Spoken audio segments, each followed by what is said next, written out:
Imagine trusting $180 billion of the global economy to a financial institution where the chief financial officer is a former plastic surgeon. The reserves are bounced between obscure Bahamian banks, and critics are literally screaming that it's the next FTX. Yeah, it sounds like a movie script, honestly. Right. But, I mean, that is the literal reality of Tether. So welcome to this deep dive from Exxon Global. I am so excited to get into this one. Oh, me too. It's a massive topic. It really is. Today, for you listening, we are taking a huge stack of sources. I'm talking financial reports from S&P Global, the Wall Street Journal, massive consumer advocacy warnings, and a brand new bombshell 2026 audit. Yeah, that audit really changes the conversation. Exactly. Our mission today is basically to unpack this ultimate crypto paradox. Why do critics constantly compare the massive success of the Tether stablecoin to the catastrophic crash of FTX? Right. And, did this unprecedented, newly completed full financial audit finally put all those fears to rest? It's a paradox that really sits at the very foundation of the digital asset market. I mean, to understand the anxiety surrounding Tether, or USDT as you'll see it on the ticker, we kind of have to look at the people actually pulling the levers. Right, the ownership. Exactly. Because for an institution managing $180 billion, the corporate structure is remarkably, almost uncomfortably small. Uncomfortably small is a good way to put it. Yeah, I mean, traditional banks managing that kind of capital, they have massive boards, public shareholders, endless layers of oversight, right? Right, go away. But Tether operates much more like this exclusive private club. Yeah, and that brings us to that 2018 leak. So the Wall Street Journal obtained this leak showing that just 4 people owned 86% of Tether holdings. Just 4 people. Just 4 guys. I mean, finding out a pillar of the global financial system is essentially run by 4 guys in a private group chat it's staggering. It really is. And let's look at who these people actually are. Yeah, break it down for us. So you have the CEO, Jean-Louis van der Velde, and the general counsel, Stuart Hoetner. But the real focal point, the guy who reportedly holds the ultimate decision-making power, is the CFO. Giancarlo Devasini. Exactly. And Devasini isn't exactly your lifelong Wall Street banker. No, not at all. He's a former plastic surgeon from Italy, right? Yeah, a plastic surgeon. And look, unconventional backgrounds were pretty common in the early Wild West days of crypto. Sure. Nobody had a traditional resume back then. Right, but they become glaring liabilities to institutional investors when the stakes get into the hundreds of billions of dollars. Oh, absolutely. Yeah. And then there was Brock Pierce, right? Yeah, Brock Pierce was another early key player. He's a crypto evangelist, actually a former child actor, too. Oh, wow. Right. Yeah, and he had ties to various political figures, including Steve Bannon. Just historically speaking, of course. Right, historically, just a fact of who was in the room. But Pierce left early on, which basically left Devasini with an even tighter grip on the wool. Okay, so that's 3 of them. Who is the 4th major owner? Because looking at the sources, his massive stake was born out of this wildly cinematic crisis. Oh, you mean the 2016 Bitfinex hack? Yes. Talk about that, because that is wild. So Bitfinex is the sister cryptocurrency exchange to Tether. They share a lot of the same management.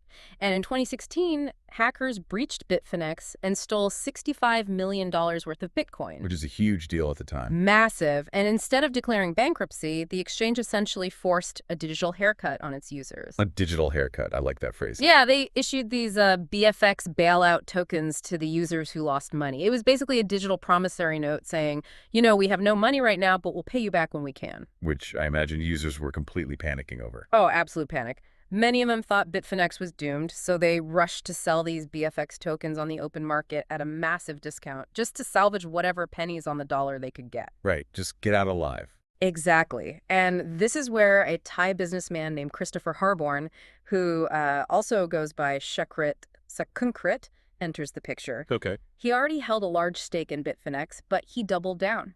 He bought up millions of these distressed BFX tokens from the panicked users. Oh, wow. So he bought the debt for cheap. Very cheap.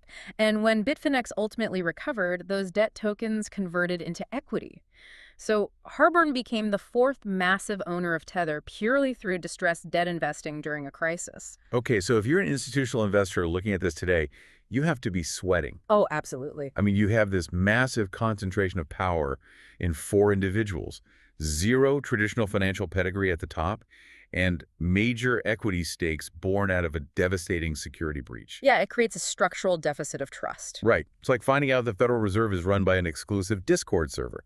If Devasini decides to take a massive unhedged risk with $180 billion of reserves, there's no massive board of directors to stop him. None.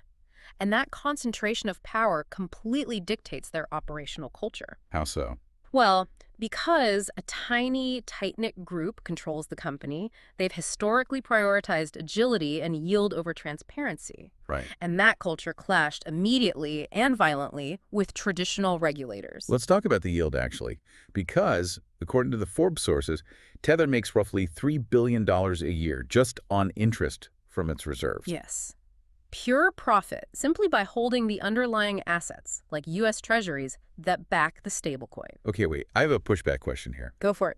If they are making $3 billion in pure, risk-free interest off U.S. Treasuries, why on earth play in the shadows? It's a good question. I mean, if I'm managing that much money, I want the most boring, heavily regulated, transparent banking setup possible just to protect my golden goose. Look at their competitor, Circle. They use BlackRock to manage their reserves. Why does Tether historically refuse to act like a traditional financial institution? Well, the thing is, they didn't initially choose shadow banking out of preference. They were sort of forced into it, and then it just became a feature of how they do business. Forced into it how? So traditional banks have incredibly strict KYC, know your customer, and AML, anti-money laundering compliance requirements. Right, standard banking rules. Right. But because Tether's token is traded globally, instantly, and often pseudonymously, traditional Tier 1 U.S. banks view the compliance risk of banking Tether as practically radioactive. So the big banks just wouldn't touch them. Exactly. And regulators hammered them for how they handled that reality. The fines. The massive fines. They paid an $18.5 million settlement to the New York Attorney General. Wow. And a $41 million fine to the CFTC. Right. And both of these fines were over claims that USDT was always, at all times, backed one-to-one by fiat currency sitting safely in a regular bank account. Which the regulators discovered was simply not true. Yeah, that's a big problem. There were times when the reserves were dipped into or consisted of alternative illiquid assets. Right. The New York Attorney General settlement in 2021 was actually a watershed moment because it effectively blacklisted them from mainstream U.S. banking corridors. So where'd the money go? Well, internal documents revealed that Tether moved a staggering $37 billion to a Bahamian offshore bank called Capital Union. $37 billion just moved offshore. Yeah.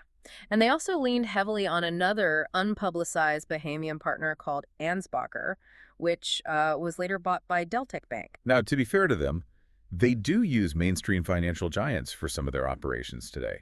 I know Cantor Fitzgerald currently holds their massive portfolio of U.S. Treasuries. Yes, that is true today. But I mean, moving tens of billions of dollars through Caribbean offshore entities is the literal definition of shadow banking. It absolutely is. And that exact reliance on offshore banks triggered massive downgrades from traditional Wall Street watchdogs. S&P Global, one of the biggest rating agencies in the world, looked at Tether's setup and gave them a dismal 4 out of 5 risk score. With 5 being the absolute worst, by the way. Right, 5 is terrible. And the S&P report was pretty harsh, wasn't it? Very harsh. They cited a lack of asset segregation, the absence of a real regulatory framework, and severely limited transparency. Let's focus on that asset segregation part, because that seems critical. It is. Asset segregation is a fundamental pillar of traditional finance. It means keeping customer funds strictly legally separate from the company's own operating money. So you can't just pay your corporate rent with customer deposits. Exactly. But S&P looked at Tether's history and couldn't find sufficient guarantees that those lines wouldn't be blurred. And blurring those lines is exactly what has consumer watchdogs ringing the alarm bells right now. Yeah, the FTX comparisons are everywhere. They really are. This prominent advocacy group, Consumers Research, launched this massive campaign. They're sending open letters to U.S. governors, and they are directly comparing Tether to the FTX and Alameda crash. They're being very aggressive about it. They are. They point to a documented history of doing business with bad actors and failing to stop sanctions evasion. But, reading through the sources, the core of their FTX comparison rests on this crypto capital core fiasco. Oh, that is a wild story. I am completely stuck on this.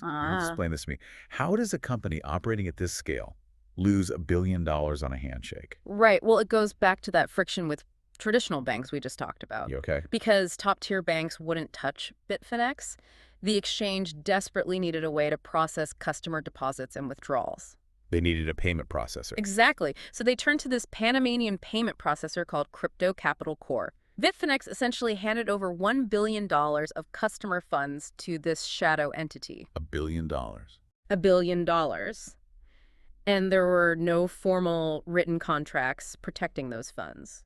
Are you serious? I'm completely serious.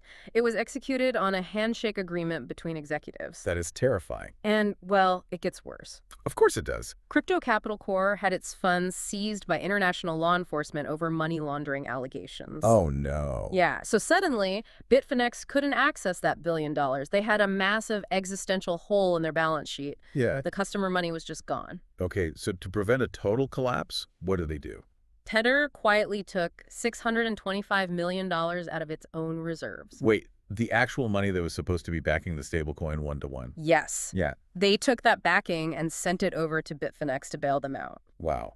Sister companies sharing the exact same management, secretly transferring hundreds of millions of dollars of customer backing to cover a catastrophic loss. That is the exact structural behavior that brought down FTX and Alameda Research. Seriously.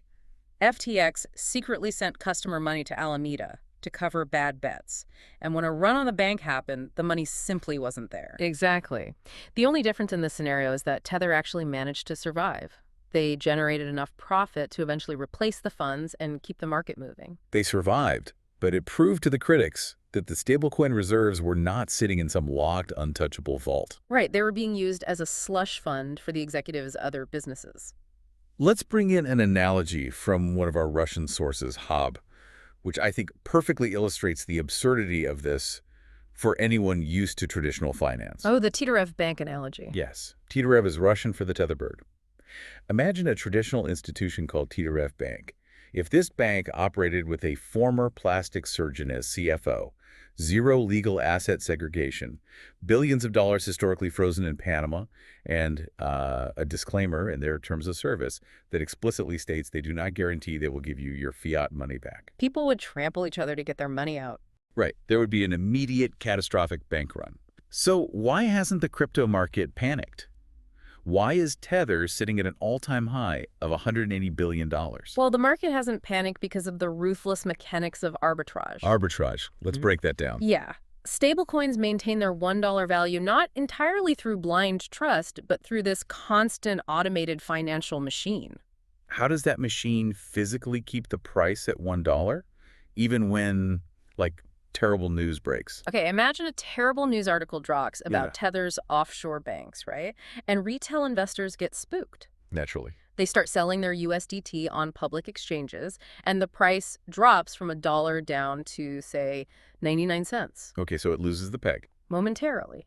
Because professional algorithmic traders, the arbitrageurs, they step in immediately. They don't care about the news. They don't care at all. They care about the spread. So they buy 10 million USDT on the open market at 99 cents, which costs them $9.9 million. Got it. Then they take those 10 million tokens directly to Tether. Yes. And because Tether has a $100,000 minimum for direct redemption, only these big players can do this. Oh, so retail can't do this anyway. Exactly. So the trader hands Tether the 10 million tokens. Tether destroys those tokens and wires 10 million real US dollars from the reserve bank accounts to the trader's bank account. And the trader just pocketed a completely risk-free $100,000 profit. Precisely. And that massive buying pressure on the public exchange instantly pushes the price of USDT right back up to $1. Right. And conversely, if high demand pushes the price to $1.01, traders will wire Tether real dollars, mint new tokens at $1, sell them on the exchange for a penny profit, and push the price back down. So the peg holds because, historically, whenever these massive professional traders have gone to Tether's window and asked for their dollars, Tether has paid them. The arbitrage machine works. But, and this is the critical risk highlighted in the sources, there's that little terms of service clause. Yeah. Right, the lack of a legal guarantee. The machine works until the exact moment it doesn't. If Tether ever pauses direct redemptions, the arbitrage breaks. Instantaneously. Because if professional traders know they can't redeem the token directly with Tether for $1, They won't step in to buy it at 99 cents. And the price would just go into free fall. That is the doomsday scenario. Yeah, and if the peg breaks and the music stops, the entire ecosystem crashes. Which is exactly why transparency advocates have spent a decade demanding a full, independent financial audit of Tether's reserves. They want proof that the money is actually there to sustain a mass redemption event. Right. And critics have used that history of shadow banking to predict an inevitable collapse. But, and here's where the story shifts, Tether just dropped a financial anvil on that argument. They really did. They fired back with a massive, unprecedented piece of financial artillery aimed at silencing these critics forever. The evolution of their audits is actually a whole saga in itself. Yeah, trace that for us, because it's been a long road from 2017 to now. So back in 2017, they hired Friedman LLP for a full audit. But that relationship fell apart and it was never completed. Huge red flag at the time. Huge. For years after that, we just got these quarterly attestations from a firm called BDO Italia. Right. They also recently set up a T3 financial crime unit, freezing $108 million in illicit funds to show Washington they're playing by the rules. Cleaning up their image. Right. But the absolute bombshell, and this is from our CoinMarketCap source, is the newly completed 2026 audit. The KPMG U.S. audit. Yes. KPMG US has completed a massive, full financial audit of Tether's 2025 financials, and they issued an unqualified opinion. Okay, for those of us outside the accounting world, what does an unqualified opinion actually mean? From a Big Four firm, an unqualified opinion is basically the holy grail. Really? Yeah, it means the auditor exhaustively reviewed the financials and found no material misstatements. They assert that the financial statements present fairly, in all material respects, the financial position of the company. And the numbers that KPMG verified are staggering. Incredible numbers. Yeah, and the report says Tether holds $6.814 billion in excess reserves. Excess reserves, that's the key word. They have nearly $7 billion more than they actually need to pay back every single token holder on Earth. It's a massive cushion. But we really need to explain the technical difference for the investor here. Because critics used to dismiss Tether's old reports, saying, you know, an attestation is not an audit. And they were right. So what is the mechanical difference between those old attestations or a standard SOC2 security check versus what KPMG just completed for 2025? The distinction is vital for institutional trust.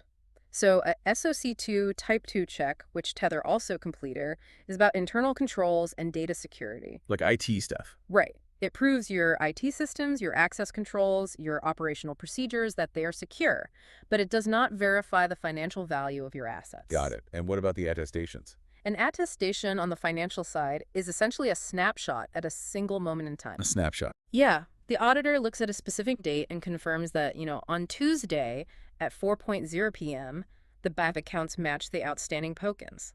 But it doesn't verify where the money came from on Monday. No. Or if it was loaned out again on Wednesday. Exactly. It's like a health inspector checking a restaurant's kitchen for exactly 5 minutes, but not looking at the supply chain or the previous months of operation. Okay, that makes sense.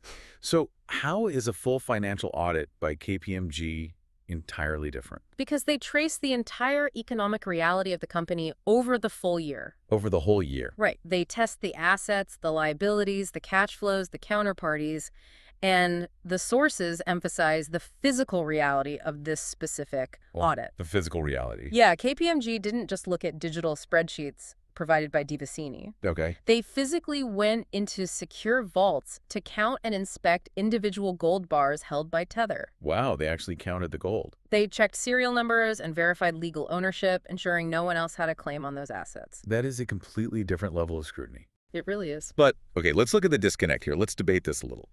On one side, we have transparency advocates, like Consumers Research, pointing to a decade of shadow banking, sister company bailouts, a plastic surgeon CFO, and systemic risk. Right. And on the other side, defenders of Tether's management model are pointing to a literal vault of physically counted gold, a Big Four unqualified audit, and $7 billion in pure excess cash. It's quite the contrast. So I have to ask, even if KPMG gives an unqualified opinion for 2025, does that actually erase the past? Doesn't this just prove Tether finally made enough money on interest to fill whatever holes they had and, get their act together? Well, it certainly doesn't erase the past. I mean, the culture of secrecy and the crypto capital core bailout, those are matters of public record. You can't just delete that history. No, you can't. And it is highly likely that Tether operated with fractional reserves during those chaotic early years. Which is what regulators punish them for. Exactly. However, a clean KPMG audit radically alters the future risk profile. How so? Because for institutional investors, this audit removes the immediate existential dread. It proves the money is actually there right now. Right now. Today. Yeah. It proves the $3 billion in annual interest isn't just a number on a screen. It has accumulated into a massive, tangible shock absorber of excess reserves. It's like a reformed gambler who finally opened up his bank accounts to show the world he's incredibly wealthy. That's a great way to look at it. You might deeply distrust how he made his first million, and you might hate who he used to do business with. Yeah. But you just cannot deny the billions of dollars sitting right in front of you today. And that shifts the entire conversation. The core question among institutional players is no longer, are they a massive fraud like FTX? Right. The question is now, are they managing this staggering verified wealth responsibly? Which is a very different problem to have. Exactly. The KPMG audit does not endorse Tether's business model, nor does it guarantee the peg will hold under all future regulatory conditions, but it indisputably validates their current balance sheet. So if you are listening to this right now and wondering why you should care about any of this if you don't even hold USDT, you really have to understand the scale of the market. Oh, scale is everything. Tether is the absolute bedrock of liquidity for the entire global digital asset ecosystem. It connects everything. If you have any exposure to Bitcoin, Ethereum, or any digital asset, Tether's underlying health directly affects your wallet.